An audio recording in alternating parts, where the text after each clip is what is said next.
네, 안녕하세요. 펜앤드마이크 시청자 여러분. 조주영 기자입니다. 정말 오랜만에 이렇게 인사를 드리게 됐습니다.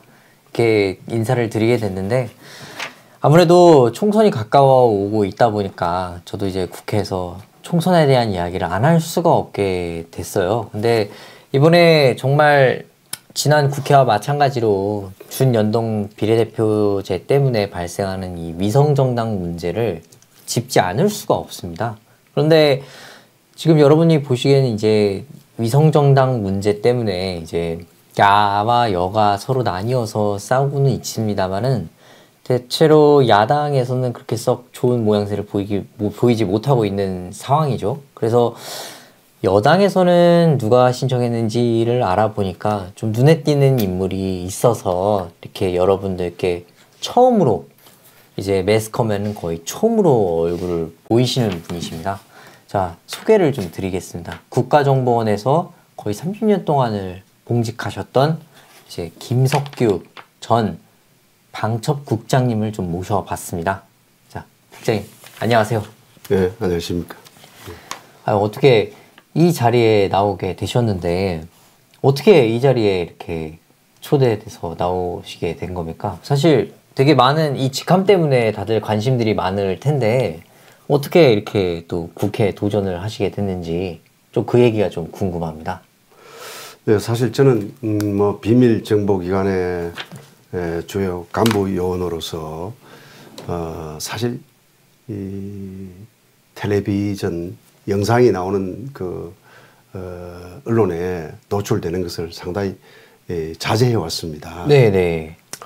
여러 군데서도 출연 요청도 왔고 했지만 제 최대 마지노선은 제가 언론 기고하는 것으로 네네네. 했는데 이제는 그 단계를 넘어서야 되겠다 하는 생각을 했습니다.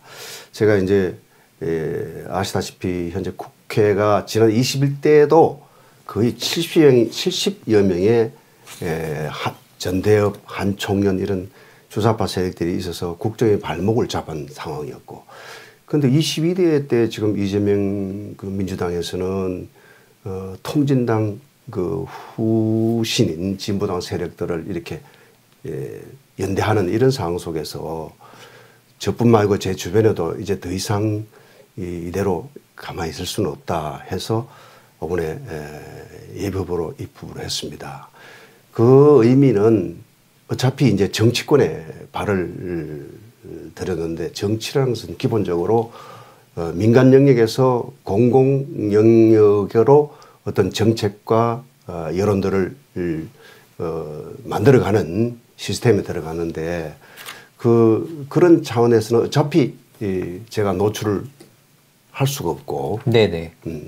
되지 않을 수 없는 상황이고, 그게 첫 번째 이유고, 두 번째 이유는 제가 이제 방첩국장으로서 이른바 문재인 정부 때 이른바 적폐청산의 그 대상이 돼서 그 많은 언론에 아마 지금도 방첩국장 김석규라고 치면 막 줄줄이 내용이 있습니다. 그만큼 네, 엄청 많이 나오더라고요. 예, 그만큼 뭐 노출이 되었습니다. 안 됐으면 참 좋았을 텐데 그러한 과정이 있었고, 제가 그것을 역시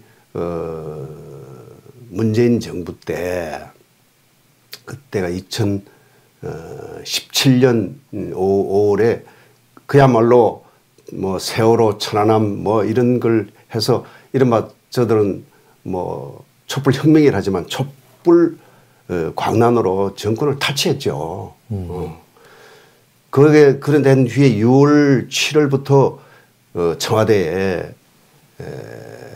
이른바 적폐청산 본부를 차려놓고 정부 산하 기관, 산하 단체, 심지어 언론기관까지도 마찬가지, 이름만 달랐지, 이러한 적폐 청산 TF를 꾸리고 뭐 청와대에서 그야말로 그 실제까지 독촉하는 그런 상황 속에서 그야말로 경쟁을 하다 보니 밀고가 모함까지 해서 수많은 억울한 사람들이 발생했고, 공공기관의 공공성이 무너지는 그런 일이 있었죠. 그런 상황에서 제가 노출이 많이 됐기 때문에 아까 말한 정치에 해서 그 현장에서 민간 영역에서 필요성, 그다음에 입법 에너지를 그 모아야 되는 정당인으로서 국회의원으로서 하는 역할을 하면 노출 안 될 수 없고, 또 실제로 이른바 적폐청산 과정 속에서 벌써 노출이 많이 됐기 때문에 뭐 이제 거의 어떤 의미에서는 돈 많이 오른 고기다. 이제는 이 분야에서 제가 30년을 봉직을 했고, 제가 가장 잘 많이 아는 사람으로서 이제 국회가 더 이상 이렇게 종북 세력으로부터 이렇게 장악돼서 정부가 발목이 잡히고 이런 사태에 조금이라도 기여를 해야 되겠다. 그렇다면 오늘같이 이렇게 텔레비에 나서는 것도 과감히 나서겠다.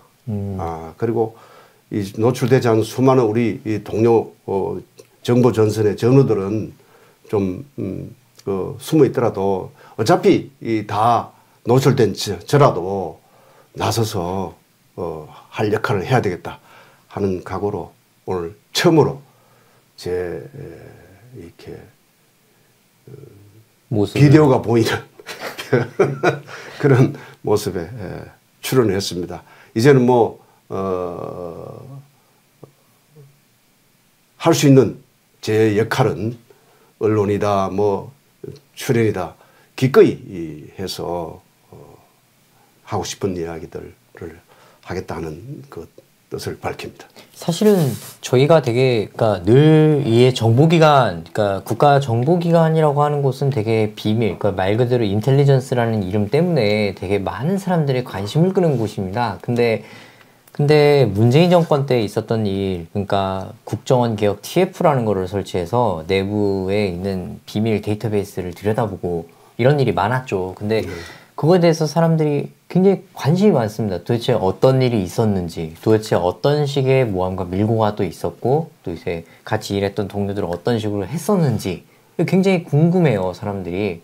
조금 이야기해 주실 수 있을까요? 정보 요구는 특히 국익을 위한 공작이라든가 여러 가지 부분은 무덤까지 갖고 가야 한다는 게 우리가 정보 학교에서 교육을 받을 때 제일 먼저 받는 그겁니다. 그건 또 우리뿐만 아니고 우리 정보 사회에 이 정보 업무에 종사하는 모든 사람의 기본은 국가 안전보장과 국익이라는 그 이데올로기에 그게 종교입니다. 거기에 최대 가치를 부여하면서 그것을 무덤까지 들고 간다. 이게 이러한 그 가치를 갖고 하는 거죠. 그래서 일일이 다 말할 수 없는 이야기들이 많습니다. 우리 뭐 심지어 우리 종북 좌파 단체에서는 국정원 뭐 이게 뭐 독재 정부야 뭐 빌붙어서 뭐 이러하지만 수많은 결정적인 국가 이익을 위한 말 못할 성과들이 많습니다. 우리가 61년도에 그 창설이 돼서 이때까지 나라를 지키고 안전보장 그리고 결정적인 국가 이익들 이런 성과들을 다 노출을 하면 네네. 이거 상대가 있는 국가도 있고 뭐 많습니다. 그 할 수가 없어요. 조금 전에 요구한 것도 제가 다 말씀드릴 수는 없습니다. 할 수 있는 데까지 할 수 있는 거고 그런 차원에서 대화를 진행하면 알겠습니다. 되겠습니다. 이게 그때 그 이후에 이제 근데 이게 또 궁금한 포인트인데요. 이게 정치 권력이 국가 정보기관에 이렇게 손을 뻗치는 것, 그러니까 그 이후에 발생하는 이렇게 중립성 문제 같은 게 되게 사람들이 관심이 있어요. 정보기관을 정치 권력이 어떻게 휘두를 수도 있느냐. 사실 야당 쪽에서는 이미 벌써 그런 거를 감안을 해서 이제 공안 독재, 뭐 검찰 독재 연장선상에서 공안 독재 이런 얘기를 하는데 이게 실제로 가당키나 한 일인가요?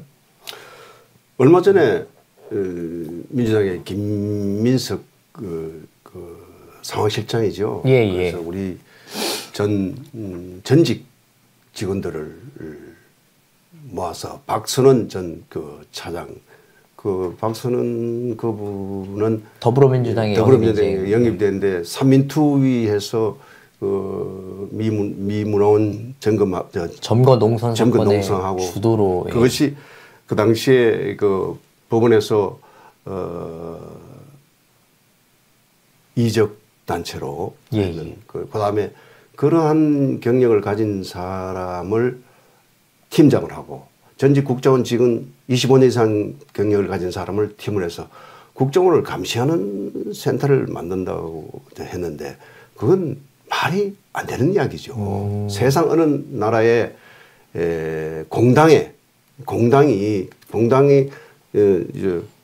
정당이 자기가 나온 출신 그 정보기관에 그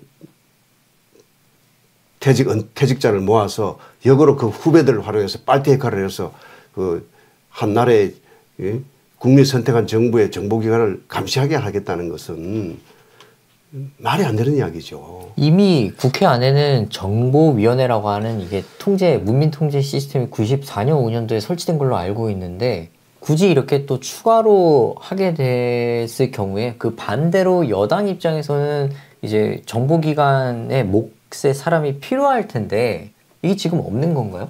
여당에서는? 이렇습니다. 먼저 일반적으로 정보기관의 그 민주적 통제란 것이 이제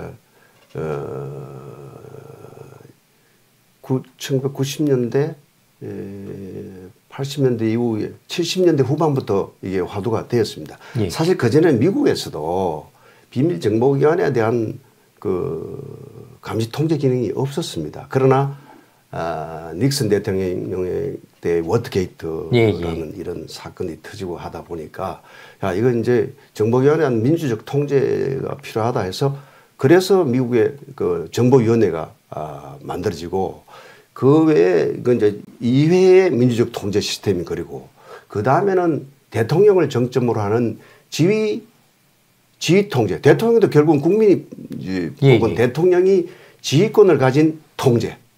그러니까 그 대통령 정점하는 지휘통솔 통제.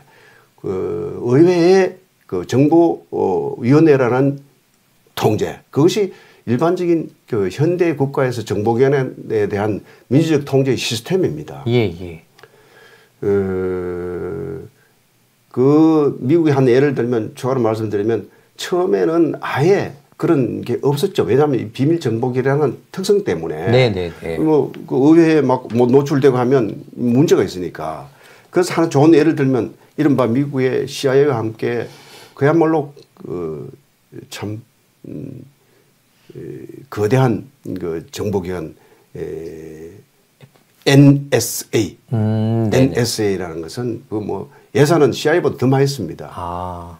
그 애셔런이라는 그 뭐 잘 알려져 있습니다. 이게 그 지금 그 포아이스라는 그 정보복합체 해서 하는데 그게 NSA인데 그것이 이 한때 CIA에 있다가 나중에 이제 또 옛날 2차 대전 국방부 밑에 있다가 그것이 흘러와서 CIA에 있다가 독립을 했는데 그 부분에 대한 그것도 나중에 됐습니다. 그전에는 그런 기관이 있었지만 언론에 조금씩 노출되다가도 계속 그 이제 보안이 유지가 되어서 그래서 심지어 그쪽에서 NSA No Such Agency 그런 기관은 없다 할 정도로 했다가 그것이 이제 민주적 통제에 의한 필요성에서 의회에서 다뤄졌습니다. 그래서 우리나라도 그러한 우리 정보위원회가 만들어졌고 우리도 옛날에는 없었습니다. 그것이 이제 현대 정보기관에 대한 민주적 통제 시스템 우리나라도 완벽하게 갖춰진 겁니다. 이런 상황 속에서 뭐 공당에서 그냥 전직 직원들 모아다가 그 후배들 인연을 이용해서 빨대를 해서 감시를 하겠다?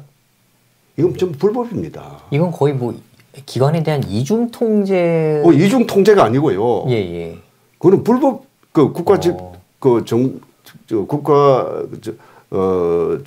정보원 직원법 그다음에 보안 업무 규정이라든가 이런 그 법규에도 정식으로 위배되는 불법 행위입니다. 하여튼 그런 측면을 한 말씀을 드리고 싶고 또 예, 이런 제가 또 궁금한 건 이제 만약에 이제 이런 입장에 있단 말이에요. 야당은 이제 계속 통제를 막 강화해야 된다. 근데 참 우려가 되는 거는 이런 상황에서 새로운 국면인 이제 위성정당 비례대표 전용 국회의원들이 모임인 이제 위성정당을 통해서 인원들이 들어오는데 거기엔 여야가 있지 않겠습니까? 예. 근데 문제는 이제 야당에 지금 이미 국민들도 다 아실 거예요. 거기에 이제 2명이 벌써 자진 사퇴를 했고 세 번째 사람은 이제 또 이렇게 그거 가지고 내용을 지금 겪고 있는데 이런 사람들의 성향을 들여다보면 다들 반미 그리고 연합훈련 반대 국가범법 철폐 이런 얘기를 하고 있단 말이에요. 근데 이런 국가범법 철폐 같은 경우에는 국가정보원의 이제 대공수사 안보수사 부분에서 주로 이제 사용하는 이제 정치형법의 근거가 되는데 이런 거에 대한 우려가 굉장히 큽니다. 그러니까 국민들이 이제 국가보안법을 북한의 위협이 강화되고 있는 상황에서 국가보안법에 대한 철폐 가능성, 양심수 석방의 문제, 더 나아가 이제 이런 상황에서 민간 인사처하려고 하는 거 아니냐라는 쪽으로 지금 야당에서는 약간 시선을 보고 있단 말이에요. 네. 그러면 이거는 또 국민들이 또 이제 여러 가지 생각을 하게 될 텐데 이것 조금 궁금합니다. 어떻게? 이번에 더불어민주연합 비례대표 10명을 선정했는데 그 중에서 이제 전지의 정영희 두 사람은 이제 탈퇴를 했습니다. 예. 자진 사퇴 선언. 자진 사퇴 이제 나머지 이제 대신에 임명을 교체를 했는데. 네네. 근데 그 사람들 역시 주사파 운동군 출신입니다. 그거. 그리고 또 추가로 더 말씀드릴 것은 그게 이제 시민 사회단체 후보가 이제 3위인데 거기에 진보당 몫이 3명이 되어 있습니다. 예. 그 사람들에 대해서도 한번 우리가 보면은 거기에 진보당 예비후보 장진숙이라는 사람은 한미동맹은 피를 부르는 동맹이다. 블러드를 부르는 동맹. 한미동맹이 피를 부르는 동맹이다. 북한의 핵이 평화를 유지한다. 6.25 전쟁 시 미국이 개입하지 않았으면 통일이 되었다. 북한 주도의 통일이 되었다는 이야기죠. 이런 걸 주장하는 사람이 이제 우리 두 사람 바꿨지만 진보당 출신 세 사람이 그렇다는 겁니다. 예. 거기다가 역시 예비후보 전정독 진보당 공동대표는 역시 현재 민노총이 경기동부연합 양경수가 활동을 또 위원장을 됐지 않습니까? 민노총이 거기에 장악됐다고 보면 되겠습니다. 거기에 그 밑에 사무총장을 이 전정도이가 했습니다. 역시 경기동부연합의 이석기 계열입니다. 예. 그러다가 역시 진보당 예비 후보 손소른 역시 진보당 수석 대변인이죠. 그 진보당이죠. 거기다가 정태흥 역시 공동 대표인데 한총련 3기 의장입니다. 의장을 했던 인물이군요. 네. 우리가 국민들이 한총련 전대협 다 얼핏하게 알지만 한총련 그 당시에 그 사람들은 북한의 구국의 소리 그 방송 듣고 한민전 그거 듣고 유인물 만들어서 교내 유인물 뿌렸습니다. 지금 그대로 그 내용들이 지금 국립중앙도서관 디지털 자료실에 가면 한총련 유인물 그대로 다 보관되어 있고 또 유명한 교수 이태근 교수님인가요? 그분이 전대협 유인물 분수라는 게 다 있습니다. 그 내용을 보면 이게 과연 우리나라 학생인가? 그 당시 하나 예를 들겠습니다. 94년도에 전대협 한총림 뿌린 내용 그 유인물 내용에 김일성이 사망했을 때 예, 94년 4월, 예, 7월에 예. 사망했죠. 이제 그들이 이제 뿌린 유인물 내용이 이렇습니다. 민족의 태양이시며 백전백승의 전설적 영장이시며 전체 조선 민족의 심장이신 경애하는 수령 김일성 장군님의 서기에 남한 민족은 하염없이 통곡한다. 어휴. 이게 사실 이게 너무 어이없으니까. 이것이 한총련 전대협 세력들이 본 모습입니다. 이 본 모습인데 사실은 참 지난 21대 국회에 70여 명이 전대협 한총련 소속 출신 가담했던 이력도 있고 있습니다. 네네. 근데 우리 뭐 국회의원이니까 뭐 당연히 그렇겠지 하지만 실제로 그들이 주장한 것은 한총련 전대협 이 주사파 세력들의 기본 생각은 대한민국은 파쇼 미제의 괴뢰 정권이고 네.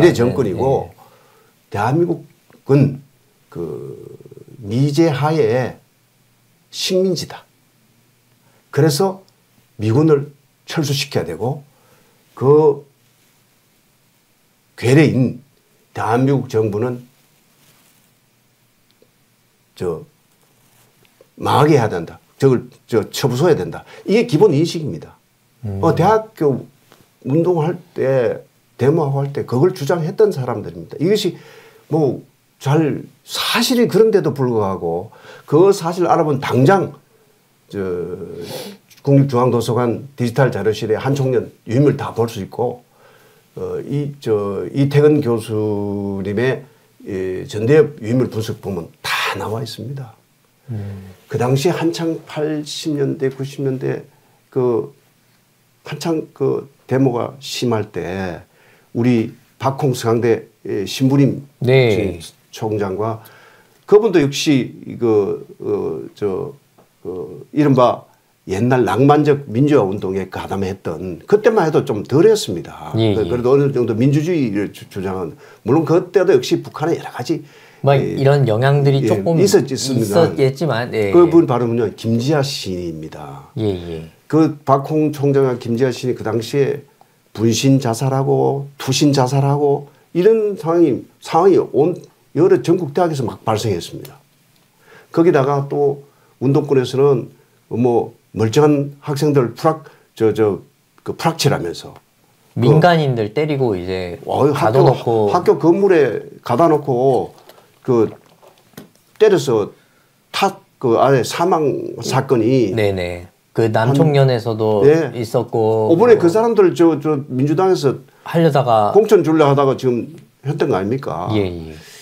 그러한 세력들이 지난 21대의 전대협 한총련 세력 출신들은 학생 때는 그러한 의식 속에 살았습니다. 그러나 한 번도 정상적인 전향의 과정은 없습니다. 우리 전향의 분들은 많이 있죠. 우리 김용환 민혁당에 있었던 김용환이라는 분이라든가 우리 자유보수로 전향해서 오히려 주사파들은 이제 자기들이 보니까 도저히 안 되겠다 싶어서 전향한 분들도 있습니다. 사상적으로 전향하신 분들이 있죠. 지난 21대 국회의원 중에도 70여 명이 그런 식으로 해서 우리 윤석열 정부가 출범했 전 발목을 잡아서 올바르게 정책 집행을 못했지 않습니까? 그래서 이런 부분은 이제 고쳐 나가야 됐다. 그리고 이번에 이재명 민주당에서 이른바 선거연대를 했는데 그래서 신명을 끌어왔죠. 그런데 위성정당. 그런데 이재명 민주당 당시에 이재명 대표가 2010년 민주당 자기들이 한 4번 정도 자기는 성공을 했습니다. 이런 극렬 좌파 세력들과 아마 이런 경험들이 이번에도 그런 유혹을 떨치지 못하고 했는데 하다 보니까 여론이 안 좋으니까 이거 뭐 미군 철수 뭐 사드 반대 이러니까 아 이게 중도층으로 확장이 제한되는. 예. 그런데 냉정해 보면요, 이 사람들은 그거 주장을 했던 사람입니다. 그러나 지금 선거를 앞두고는 이게 중도층 확장해서 방해해야 된다 싶으니까 원래는 그들 주장이기 때문에 가들 선거에 한 겁니다. 그러나 중도층 확장을 위해서는 아 이게 전술 전략적으로는 아니다 싶으니까 뺐습니다. 그러나 다 안 뺐습니다. 아직 진보당 그 통합 진보당의 후신이 진보당 출신 3명이 그대로 있지 않습니까? 예. 그래서 그 이재명 대표가 이른바 선거연대 성공 경험은 이제 예를 들면 2010년에 민주당 성남시장 후보로 나서서 이제 그 성산이 좀 안 좋은 거야. 안 좋으니까 그때 그 민주노동당 역시 통합진보당의 전신입니다. 이쪽에 안에서 이제 민주노동당 사람들이 통합진보당 이석기 해산된 통합진보당으로 옮겨왔었죠. 그럼 노동당도 결국은 통합진보당의 전신인데 그 통합진보당의 김미희 후보와 단일로 해가고 결국 성공을 했습니다. 성남시장 당선됐죠. 그리고 난 뒤에 그 김미희를 인수위원장 시키고 그 경기 성남 지역에 그 경기 동부 연합 쪽 사람들을 그 성남시의 여러 가지 이권 사업에 많이 투입을 해서 쓰레기 청소부터 시작해서 엄청난 혜택을 준 겁니다. 거기다가 2012년에 통합 총선 때도 통합진보당과 그 정책연합을 실현해서 통합진보당에 13석을 13석을 줘버렸죠. 이게 뭡니까? 이거는 북한에서는 늘 이게 통일 전선 전술로 해서 예를 들면 뭐 노동자 원래 공산주의는 노동자 중심으로 했습니다만 그것도 하면서 농민도 이어라 해서 노동자, 농민, 학생, 소시민 뭐 해서 이게 통일 전선 전술입니다. 이런 개념에서 이 사람들이 이제 북한에서는 이게 자기들은 이제 조금 노력을 했지 않습니까? 그 과정 속에 과정에서 우리 이렇게 또 뭐 많이 휘말리는 우리 애꿎은 사람들 시민들이 국민들이 다친 그런 아픔이 있지만 그러한 방향으로 왔을 때 북한에서 뭐냐면 그래도 실패했지 않습니까? 6.25도 실패했지 않습니까? 결국 남침했지만 실패하면서 지하당 공작도 해서 통합 인혁당 사건 통일혁명당 사건 이걸 했지만 결국은 다 안 되니까 야 이거 우리가 합법 원내 진출 정당이 필요하다고 그 방향을 굉장히 강조를 했습니다. 그것이 2012년에 통합진보당이 13명이 이석을 차지한 것은 어떤 의미에서는 합법 정당 진입하라는 북한의 지령을 완수한 케이스라고 보면 저는 그렇다고 보면 된다고 봅니다. 그리고 그것이 이제 2010년 그랬죠. 12년 그랬죠. 2023년에 전주에 그 재보궐 선거 때 그 얼마 전에 대통령 진보당의 대통령 악수하면서 막 하다가 입틀막 하면서 한다 하지만 그 사람이 바로 그 강성희 의원이 진보당입니다. 그래서 그때도 민주당에서 강성희를 밀어준 겁니다. 그 일부 그 공천을 했을 때 민주당 출신이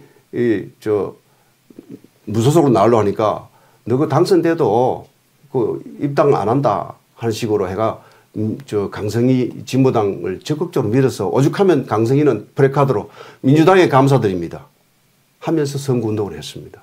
그래서 강성희가 당선됐죠. 그래서 이제 벌써 몇 번이나 선거연대를 해서 성공을 하고 자기 세력을 확보를 한 겁니다. 그러니까 이번에 이재명 대표는 이번에도 22대 그 총선에도 저렇게 하고 있는데 이제 국민들이 이런 상황을 정확하게 봐야 되고 이제 조금 전에 말씀드렸다시피 21대 주사파 출신 전대협 한총련 출신 이른바 듣기 좋아서 운동권을 하지만 저는 그 용어도 싫어합니다. 운동권이 아니고 이건 좌파 세력입니다. 종북 세력입니다. 그리고 시민단체 하는데 시민단체가 아닙니다. 좌파 종북단체입니다.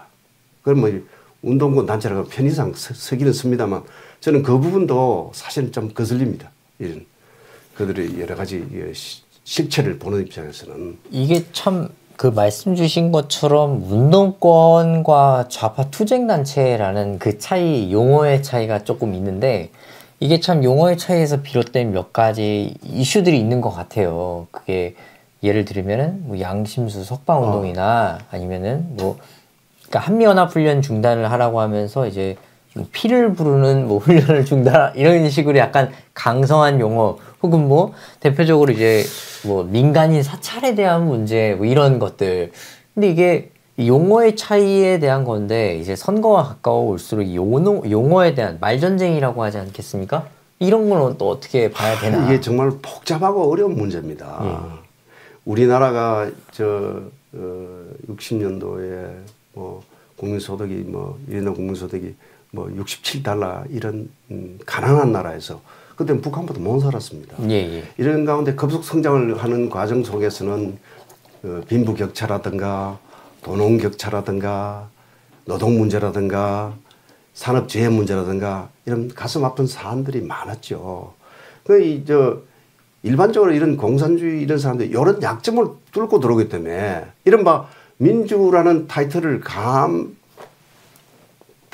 가면을 쓰고 기본 목적은 공산혁명입니다.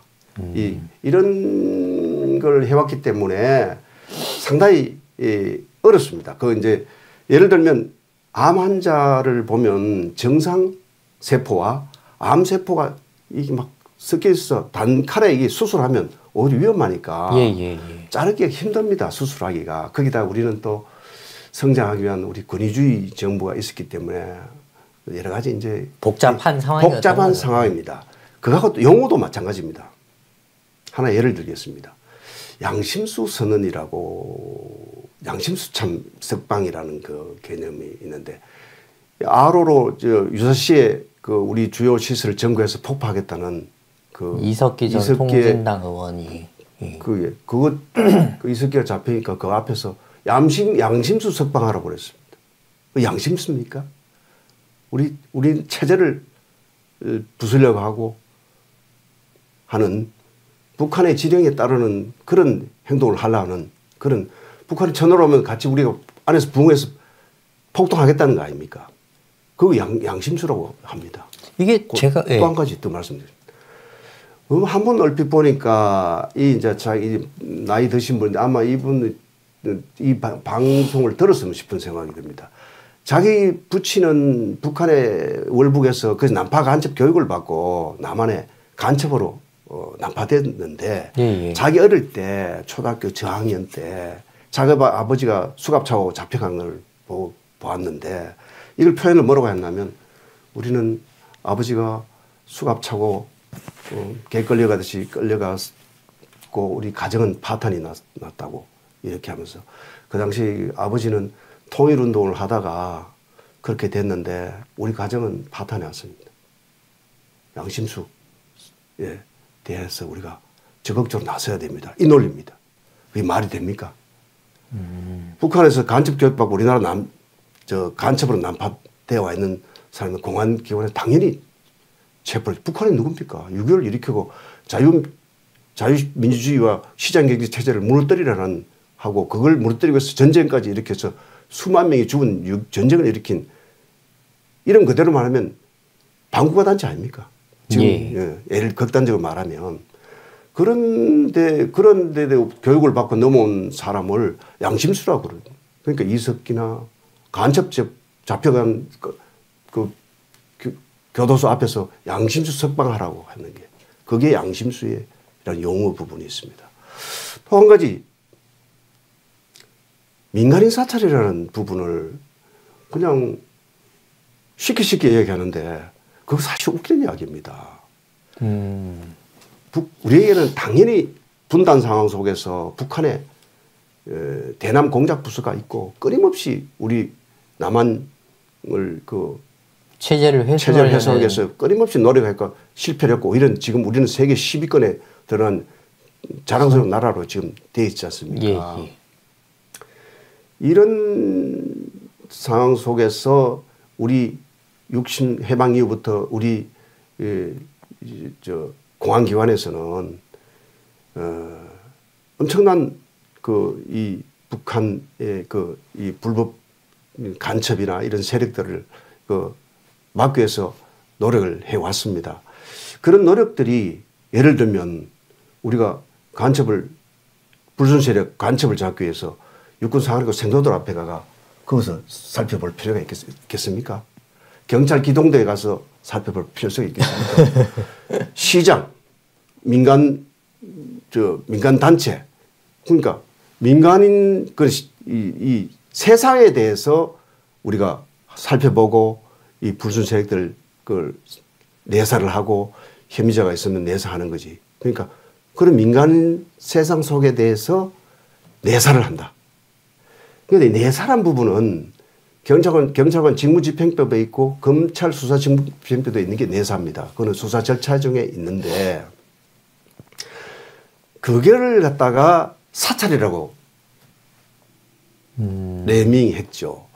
그런데 사찰의 어원은 일제시대 때 일본 입장에서는 우리 한반도를 자기 마음대로 통치하기 위해서는 우리의 그 황실 회복을 위하고 대한제국을 부흥을 위해서 애쓰는 인사들에 대해서 살펴보기 위한 고등계 형사제가 있었죠. 그 제도가 사찰계가 있어요. 사찰계.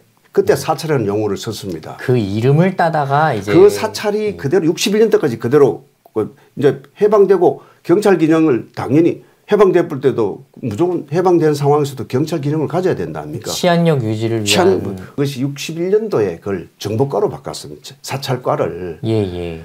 그런데 그래서 그것이 합법적인 그 기능입니다. 세계 동서고금의 경찰 기능 속에서는 내사는 기본입니다. 그 내사가 바로 사찰입니다. 그런데 거기다가 민간이라는 붙여서 민간인 사찰 해가 아주 못된 몹쓸 짓으로 지금 네이밍 해버린 겁니다. 아, 예. 그래서 저 두렵고 걱정되는 것은 우리 수많은 이런 우리 공안 관련 그 종사 수사 요원들이 자칫하면 민간 사찰로 저거 선배들 당하는 거 봤으니까 그것도 바로 영어 혼란 전술. 이 공산주의 영어 혼란 전술이라는 게 그런 겁니다. 그래서 이게 민간인 사찰 부분이란 것도 정확하게 이제 우리가 국민들이 알아야 된다. 그다음에 양심수라는 것도 지금 대한민국 제21세기 대한민국이 지금 양심수가 어디 있습니까? 지금 저 자유민주 정부의 정부 어떠하든 국민으로부터 지지를 받고 국민을 위해서 혼신의 노력을 다해서 지지를 받고 싶은 게 이 우리 자유민주주의 체제의 정부 당국자고 정치인들입니다. 여기서 무슨 독재가 있으며 있을 수 없는 일입니다. 그래서 그런 용어 혼란 부분, 민간인 사찰, 그다음에 뭐 양심수 사찰 이런 부분이 지금 여기서도 탈피해야 된다. 이런 말씀을 또 드립니다. 이게 제가 조금 물어보니까 양심수 그쪽을 요구하는 사람들에게 물어보니까 특정한 제도나 이념, 정치 이념에 대해서 대항해서 이제 개인의 신념을 지키기 위한 것이다라고 얘기하면서 병역 기피하고 병역 거부를 하고 그리고 이제 국가보안법 같은 경우는 뭐 근본적으로 잘못된 일제시대 법이기 때문에 우리는 모두 일체를 반대한다. 그렇기 때문에 이석기는 이제 양심수다 뭐 이런 주장들을 하더라고요. 우리가 헌법에 사상의 자유는 보장한다. 예. 종교의 자유도 보장한다. 그래서 맞습니다. 그러나 우리한테는 분단 상황 속에서 공산주의 지금은 그 약간 공산주의에서 약간 덧칠 해갖고 주체사상이라고 그러죠. 예. 변질된 공산주의 사상이죠. 같은 겁니다. 결국은 기본적으로 공산주의 그 사상, 그 사상을로 해서 1948년에 북한은 공산주의 정부가 출범했고 우리는 이승만 대통령의 자유민주화 시장경제를 바탕으로 한 자유민주 체제가 정부 수립이 됐고 분단 상황에 있습니다. 예, 예.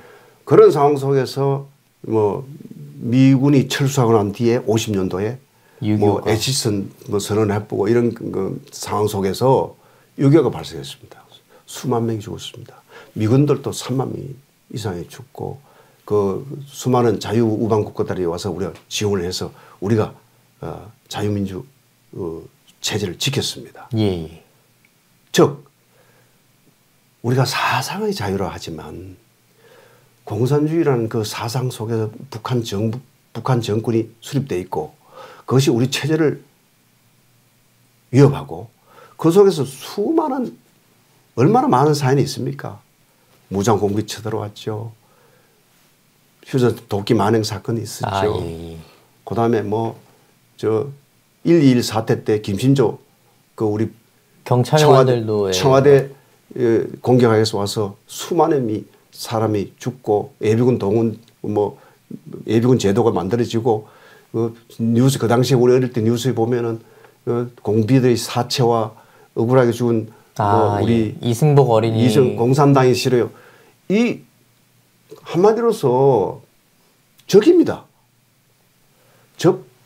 적인데 그러면 공산주의를 바탕으로 세워진 적인데 그냥 우리가 단순히 사상의 자유라고 해서 마음대로 허용한다?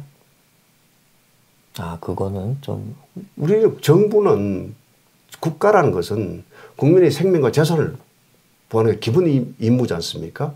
우리 국가라는 건 뭐냐? 자유민주주의와 시장경제체제로서 번성해서 국민들이 잘 살고 행복하게 살도록 하는 게 그게 국가의 임무입니다. 그 임무가 공산주의 세력에 의해서 위협당할 때 그 뭐 사상의 자유라고 다 허용해야 된다? 아로라는 조직을 이용해서 유사시에 북한이 ner어오면 같이 폭동을 일으켜서 주요 시설 점거하고 파괴하겠다는 그 세력들에게 그 세력들이 양심수라고요? 기가 막힐 일이죠. 그게 양심수입니까? 저 같은 입장에서는 쳐부숴야 할 적입니다. 실제로 30년을 이런 부분에 종사한 저 입장에서는 우리는 해방 이후 이데올로기 갈등 이상의 지금 치열한 이데올로기 전쟁에 있다고 봅니다. 어떤 분들은 지금 뭐 간첩이 어딨냐? 물론 우리는 어릴 때 간첩이 힘이잖아. 아침에 일찍 일어나서 바지 아랫단에 이슬을 잔뜩 묻히고 새벽에 내려오는 사람. 요새 그런 직파 간첩 어디 있습니까? 지금 우리 얼마 전에 제주 창원 민도총 간첩들 전부 해외 가서 북한 둘도로 공장 요원들 만나서 지령받아서 그 지령에 따라서 미군 폭격기 도입하지 마라. 그 지령대로 따라한. 통일 운동 하자, 무슨 물건 보내자, 뭐 이런 운동도 같이. 아니, 제 아버지 간첩인데 자기 아버지 통일 운동 하다가 개 끌리다 수갑 차고 개 끌리 갔다고, 개 끌리듯이 갔다고 양심수 운동을 난 그까지 하겠다고 하는 사람들이. 이게 도대체 말이나 되는 일입니까? 아, 그렇군요. 그리고 이번에는 제가 국장님 조금 이런 얘기를 좀 해볼게요. 그 국회에 관련된 문제인데 네. 지금 국회 안에서는 야당 주도로 국가보안법 철폐를 위한 그리고 국가보안법 7조 철폐를 위한 이 법안이 지금 총 한 3개 내지 4개가 지금 발의가 돼 있는 상태입니다. 예. 두 번째는 이제 종전선언 촉구 결의안 그리고 이제 한미연합훈련 중단 결의안 등 같은 것들이 이제 2020년부터 시작해서 줄줄이 나와 있는 상태입니다. 예. 근데 이런 상황에서 이제 이번 국회에서 이제 또 이제 야당 여소야대가 이제 편성이 되면 조금 또 이제 이 추진력을 또 갖게 될 가능성이 굉장히 높은데요. 이제 이런 거는 또 이런 상황에서 이제 야당 말고 여당의 힘이 조금 필요하다는 입장도 있습니다. 근데 이럴 때는 뭐 들어가서 어떤 걸 할 수 있을까? 이게 법안만으로는 막을 수 있는가? 이런 것들. 법안을 어떻게 그럼 막아야 되는가? 이런 거 좀 궁금합니다. 북한의 분단 이후에 3대 목표가 있습니다. 예, 예. 아까도 말씀드렸지 않습니까? 그들이 대한민국은 미제의 식민지다. 미군 철수 한 가지. 국가보안법 철폐. 그 다음에 남조선 공안기관 무력화. 예, 예. 이게 여기에서 공안기관 무력화는 사실 거의 이루어졌습니다. 왜? 국가정보원 대공수사권 경찰로 넘어가겠다 뭐 이렇게. 그게 기가 막힌 일입니다. 저는 기가 막힌 그건 말이 안 돼요. 경찰은 여러 가지 지금 현대 치안 수요가 많습니다. 경찰이 해야 할 일들이 많습니다. 예, 예. 거기에 경찰이 이 대공 수사까지 할 여력도 없고 경찰은 경찰대로 치안 문제에서 전문가입니다. 근데 대공 수사는 정부 최고 정보기관 국정원의 전문가입니다. 그리고 이 경찰은 기본적으로 한 국가의 경찰권이 외국에 가서 수사를 한다는 것은 그 나라에서 불법입니다. 주권 침해로 인정되는 걸로. 그래서 그건 또 정보기관은 정보기관끼리 정보 협력도 있고 그래서 정보기관이 해야 될 그런 있고 여러 가지 이제 그 부분 다 언제 다음 기회가 있으면 말씀드리겠습니다만 이게 대공수사라는 것은 하루아침에 이루어지는 게 아닙니다.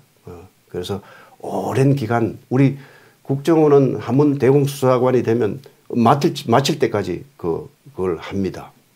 그런데 뭐 알다시피 우리 경찰의 인사도 자주 바뀌고 또 예를 들면 경찰 사무실에 우리 기자입니다만 기자들은 경찰 수사과장 책상 마주보고 앉아서 커피 한잔 마시면서 이야기해야 됩니다. 아침에 07시마다 이제 하죠. 예, 예. 그게 대공수사가 되겠습니까? 그 부분은 이제 일단 말이 옆으로 세웠습니다만 그 공안기관 무력화, 그것도 국가보안법 철폐입니다. 남조선 그 공안기관 무력화, 미군 철수. 그래서 북한은 김일성이 그랬지 않습니까? 각권 전술을 해서 남조선은 미국과 일본 접근을 끊어버려야 된다. 그래서 한미일 합동, 그 다음 한미동맹. 이거 아까도 장진수이 뭐라 그랬습니까?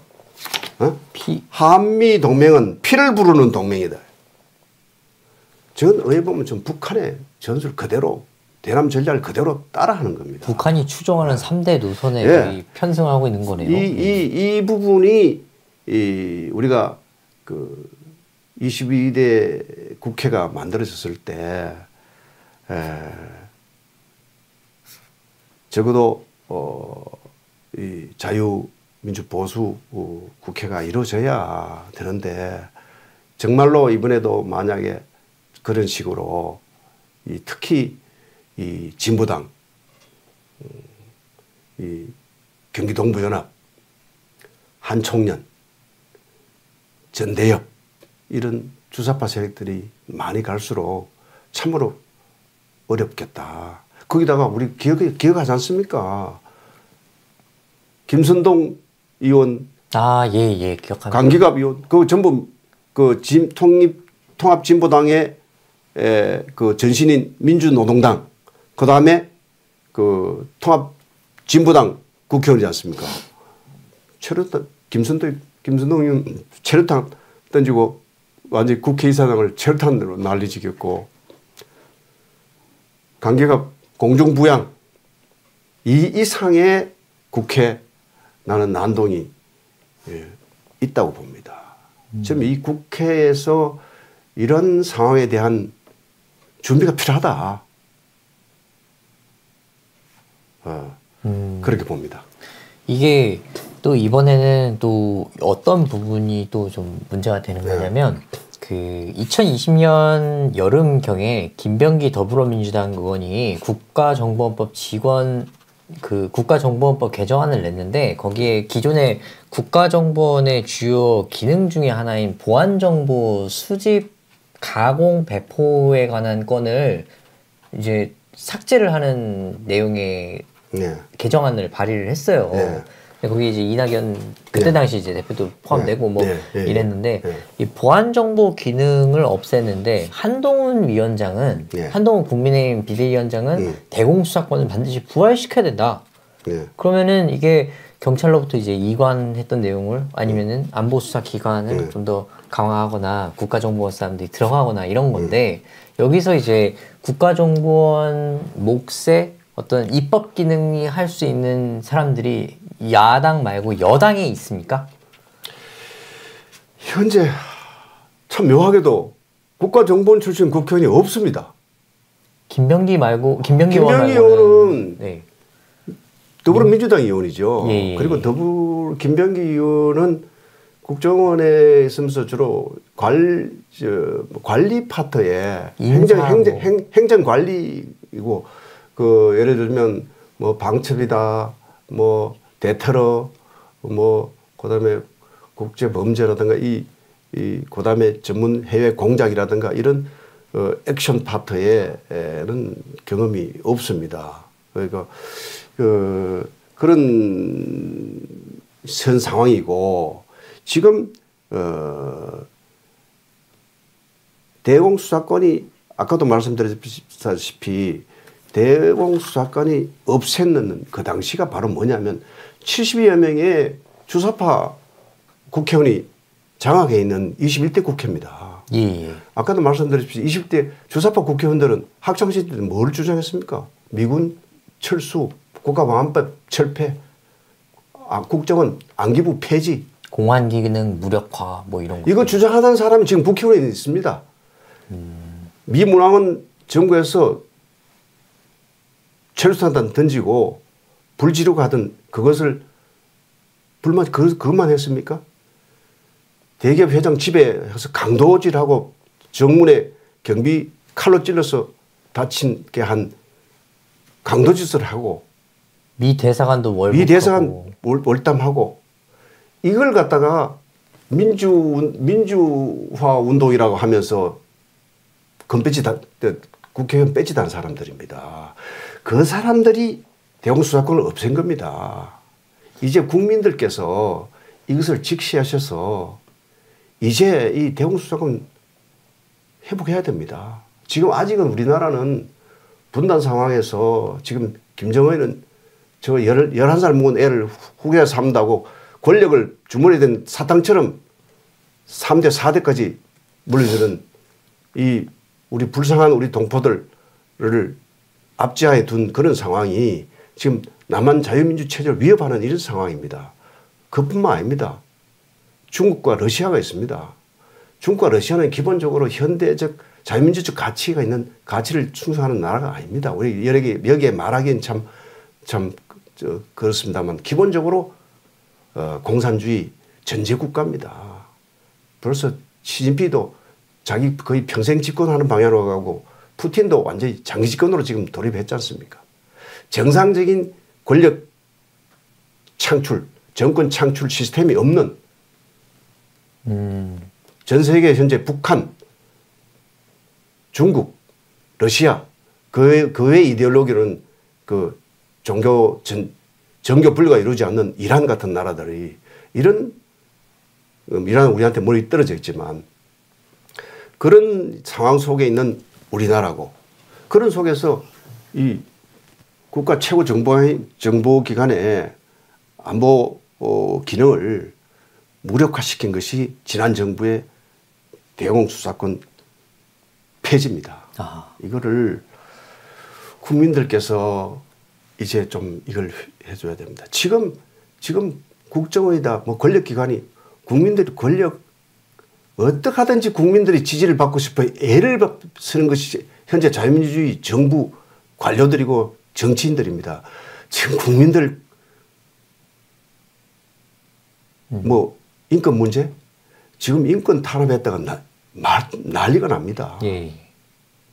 되려 그러면은 말씀하신 바로는 이제 야당이 주장하는 뭐 민간인 사찰이나 이런 거는 사실상 존재할 수가 없는 상황을 가지고 지금 얘기하고 당장 저부터도 반대합니다.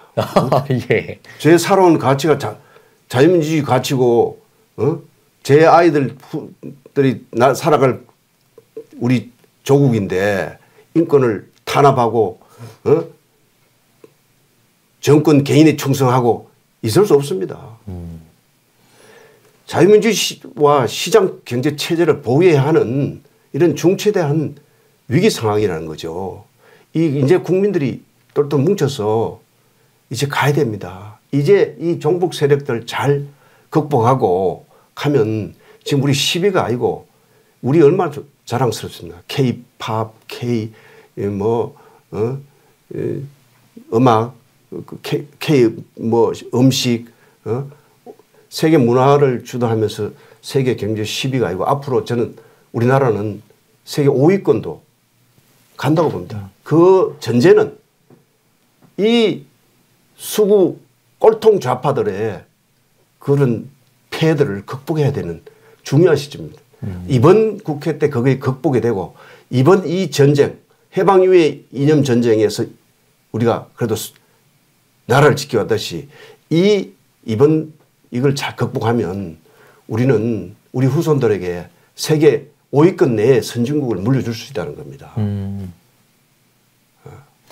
그리고 이거는 조금 정책적인 부분이라서 조금 더 궁금한 부분입니다, 국장님. 어떤 게 궁금하냐면 윤석열 정부 같은 경우에는 이제 아무래도 대공수사 같은 것들, 그러니까 그 북한에 대한 이제 방어적 기능을 좀 강화하자는 취지입니다. 네. 근데 이때 어떤 의견이 또 있냐면 이 대공수사라는 것이 되게 방어적인 기능이라고 우리는 이제 매스컴을 통해서 많이 알려져 있는데 어쩌면 이 대공수사라는 게 이제 북한에 대한 이제 공산주의에 대한 침투 기능으로서 그러니까 활동할 수 있다라는 걸로도 읽힐 수 있다는 의견이 있습니다. 그러니까 이 대공수사라는 것 그 자체가 이제 아주 강력한 창의 역할을 할 수 있다. 근데 실제로 그런가요? 만약 그렇게 할 수 있다면 이제 입법 기능으로도 활동 그렇게 할 수가 있는 건가요? 뭐 조금 방향이나 그런 게 있을까요? 이 부분 좀 말씀드리기가 좀 사실 굉장히 좀 민감한 부분입니다만. 그냥 좋습니다. 이거는 대공수사는 방어적 기능이지만, 이제 카운터 인텔리전스, 방첩 기능이긴 하지만, 결국은 이것이 적극적으로 우리가 적극적 방어 수단으로서 그러니까 공격이 최대의 방어다. 이거는 뭐 말씀드리면 뭐 쉽게 말씀드리면 대북 공작입니다. 대북 공작으로서도 대공 수사를 그러니까 오늘날의 안보 수사를 우리는 북과 우리 최고 정보방위 속의 기능 속에서는 대북 공작 기능도 있습니다. 그럼 공작으로도 전환해서 사용할 수 있다는. 그래서 내가 민감해서 더 이상 뭐 말씀드리기는 곤란합니다. 우리는 공격이 최방어기도 하다. 그건 뭐 복합적인 개념이죠. 우리가 북한을 극복하고 김정은 이 치하에서 신원하는 우리 동포들을 구해내기 위해서는 저들을 무력화시키고 해야 되죠. 그것이 우리 뭐 무력으로 방해를 해야 되겠지만 모든 역사의 전쟁 속에서는 지피지기면 백전불태라는 용어가 있듯이 저들에 대한 정보를 다 수집하고 거기에 맞선 어떤 공격적인 그 공작으로도 할 수 있는 부분이 있다고 이 정도까지만 말씀드리겠습니다. 이게 제가 질문을 왜 이걸 드렸냐면 이게 우리 헌법, 그러니까 윤석열 대통령이 했던 이야기들 중에 되게 관심 있게 봐야 되는 부분이 뭐냐면 자유민주적 우리 헌법상의 가치인 자유민주적 기본질서에 입각한 평화통일을 추진해야 된다라고 말씀을 이제 이야기를 했습니다. 윤석열 대통령이. 근데 이 자유민주적 기본질서에 의한 통일 정책을 펴는 것은 결국에는 이 우리 헌법의 자유와 평등에 기초한 우리 인권 개념이라는 거를 정치 이념을 북한으로 확산시키는 일인데 그 매개와 혹은 그 정치적 도관으로서 어쩌면 이 대공수사나 그러니까 지금은 대공수사라고 제가 부르지만 사실 이 안보수사나 방첩 기능이 그 매개와 혹은 방법이 될 수 있지 않을까. 약간 그래가지고 조금 이거 어떻게 보시는가. 그럼 이게 어쩌면 이게 윤석열 정부의 이런 자유평화 통일이라고 하는 이런 가치에 입각한 하나의 방법으로서 하나의 이 통로로서 활용할 수 있을까? 라는 궁금함이 좀 들어서 질문을 드린 겁니다. 이것도 굉장히 복합적인 내용을 많이 갖고 있습니다. 예. 작년 연말에 김정은이가 뭐라 그랬습니까? 지금 뭐 우리는 저 대한민국하고 우리하고는 이제 뭐 한민족도 아니고 적이다. 막 네. 이런 식으로 굉장히 그랬지 않습니까? 네네. 연말에 우리. 거기다가 이제 북한은 자기들이 대남 혁명 전략 전술로 분단 이후 이직금했지만 결국은 모두 6.25부터 무력해도 실패했고 지하당도 실패했고 지금 얼마 전에 또 시끌해 보니까 뭐 저 창원 제주 민노총 간첩들 잡히는 거 보고 아직도 안 잡힌 적이 또 많다고 봅니다. 이른바 단선연계 복선포체라 그래서 예. 복선포체 중에 일부가 잡혔다고 보면 되겠습니다. 자, 그런 상황에서는 내가 김정은이라 하더라도 야 이거 그리고 심지어 저 사람들 입장에서는 진짜 자유롭게 교류가 자유로운 상황이라면 저 북한 체제가 견뎌내겠습니까? 우리 이 자유롭게 살았던 사람들이 북한 가서 11살짜리 12살짜리 보고 뭐 위대한 샛별 장군이라는 그런 정서 속에서 권력 승계하라는 그 시스템 그 체제를 받아들일 수 있겠습니까? 우리 K-팝, K 음식, K 뭐 춤 이런 모든 것이 있는 세력과 우리 자유 체제와 같이 자유롭게 하면 저 체제가 견뎌내겠습니까? 김정은과 그 세력들은 왜 그걸 모르겠습니까? 그러니까 이제 이거 그러지 말고 나는 뭐 핵 만들어 놨으니까 우리 교류하지 말고 우리 체제 우리끼리 잘 살고 그다음 너 그 속에 종북 세력들 많이 있으니까 너기에 옥정하면 우리가 지원해가 우리 하고 싶은 욕심이 안 발생하지 않겠습니까? 즉 우리가 자유민주주의 기본 질서를 중심한 통일은 우리 기본 그거죠. 그런데 김정은 입장에서는 그거는 추호도 안 되고 자유롭게 교류해버리면 오히려 자기들이 망한다는 생각도 없지 않아 갖고 있다는 거죠. 그런 의미. 그런 지난 연말에 선언한 것은 지금 계속 유교도 해도 실패했고 지하당 공작도 실패했고 그러면 창원 뭐 제주 이런 게 다 뽀록 나버리고 이런 사투리 있어서 죄송합니다만 이런 상황에 저기는 이제 믿을 건 핵 갖고 있으면 너가 우리한테 쳐들어오지는 못할 기다. 그러면 이 자유롭게 그러면 내 체제가 무너지니까 나 이 체제를 가지고 간다.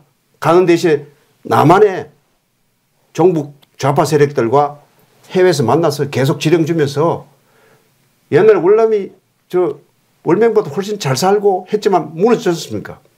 그리고 공산당이 성공한 게 많았습니다. 그 소련이 무너져서 다 실패했지만 1917년 볼셰비키 혁명 이후에 중국 공산화 시켰죠. 북한 공산화 시켰죠.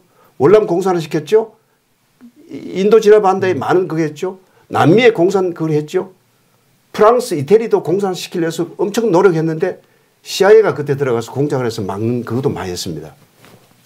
북한은 이런 공산주의는 기본적으로 국제공산당 이론, 공산당 운동에 의해서 공산화시킨 성공을 했지만 결국은 공산주의 자체의 문제에 의해서 실패를 했습니다. 그런데 지금 김정은 입장에서는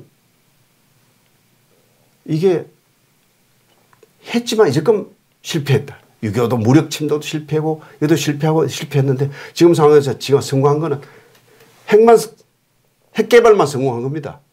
오로지 믿는 거 그거 믿고 현재 우리 너가 적이고 너가 앞으로 뭐 남한하고 뭐 대화하고 뭐 필요 없다. 교류도 필요 없다. 그러면서 대남 공작은 할 것이지만 더욱더 그러나 이걸 교류고 뭐고 뭐 남북 대화고 뭐 안 하겠다. 너건 적이다. 이런 식으로 작년 연말에 선언했거든요.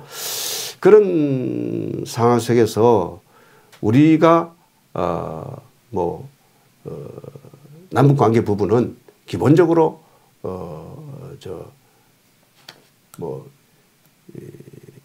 여러 가지 이제 상황 속에서 무조건 저들이 지금 작전상 전략상 저런 상황인데 우리가 계속 이제 스스로 문을 여는 행위를 해서는 안 되겠는 상황이라는 거네요. 네, 그렇죠. 현재 그런 상황이 보고 우리는 그럴수록 우리 자유민주주의로서 시장 경제를 만든 체제로서 우린 더 발전시키고 우리 국내에 이런 아주 수구 좌파적 이런 상황에서도 저쪽을 막아야죠. 예. 저쪽을 숭상하고 저들이 나쁜 짓을 해도 비판 아무도 하지 않지 않습니까? 예.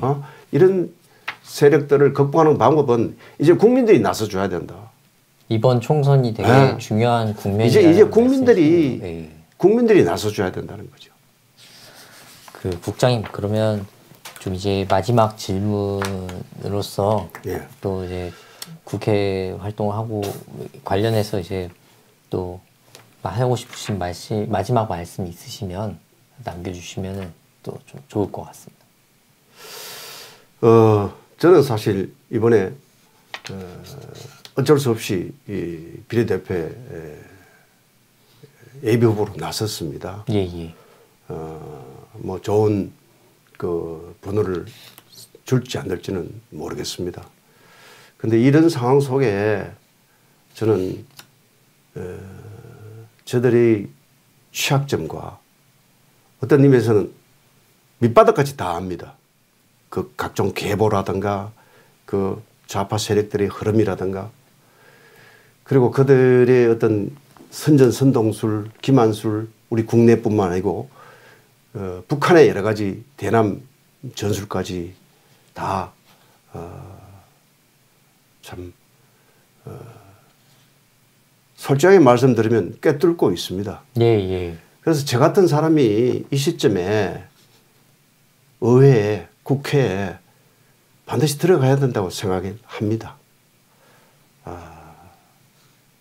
간절한 마음으로 좀 기회를 주시기를 바랍니다. 산업기밀보호법이라든가 우리나라의 핵심 기술 유출하는 것도 이것이 법적으로 지금 거의 아직도 미흡한 게 많습니다. 종이호랑입니다.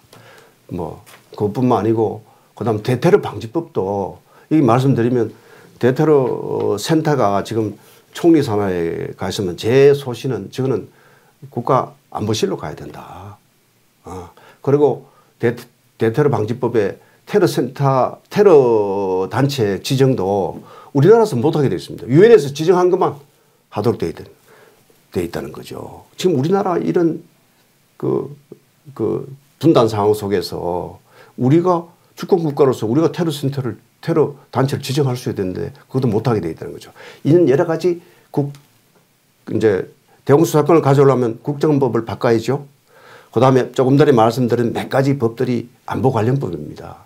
이런 법들을 우리는 현장에서 목에 갈증을 느낀다는 거죠. 이거는 꼭 돼야 되는데 다른 선진국 다 하고 있는데 우리만 못하고 있다는 엄청 목마름이 있습니다. 이런 데 대한 제 경험과 지식들을 가지고 국민들에게 설명하고 그 동의를 얻어서 입법 활동을 꼭 하고 싶고 또 그야말로 주사파 이념의 수구 좌파 이론에 물든 그런 잘못된 생각을 가진 의원들을 견제하고 심지어 그 사람들을 소주 한잔 하면서 오히려 설득해서 올바른 길로 가도록 해야 되겠다는 생각으로 꼭 입법부에 들어가고 싶습니다. 기회를 주시기를 바랍니다. 알겠습니다. 그래서 오늘은 이제 김석규 국정원전 방첩국장님을 모시고 오늘 이제 비례대표 위성정당에 이제 도전을 하고 계시는데 이제 오늘은 이야기는 제가 오늘 여기까지 하도록 하겠습니다. 다음번에는 시청자 여러분들께 조금 더 또 새로운 분들을 모시고 이야기를 한번 나눠보도록 하겠습니다. 시청자 여러분 감사합니다. 모두가 숨죽이고 침묵하던 시절 펜앤마이크는 앞장서 자유와 민주를 외쳤습니다. 자유파 정권 탄생을 위해 싸웠습니다. 2024년에도 펜앤마이크는 쉼없이 달려갑니다. 2024 총선 자유파 승리를 위해 노력하겠습니다. 자유민주주의 체제수호의 선봉이 되겠습니다. 왜곡된 대한민국 역사를 바로 세우겠습니다. 2024년에도 펜앤마이크를 응원해 주십시오.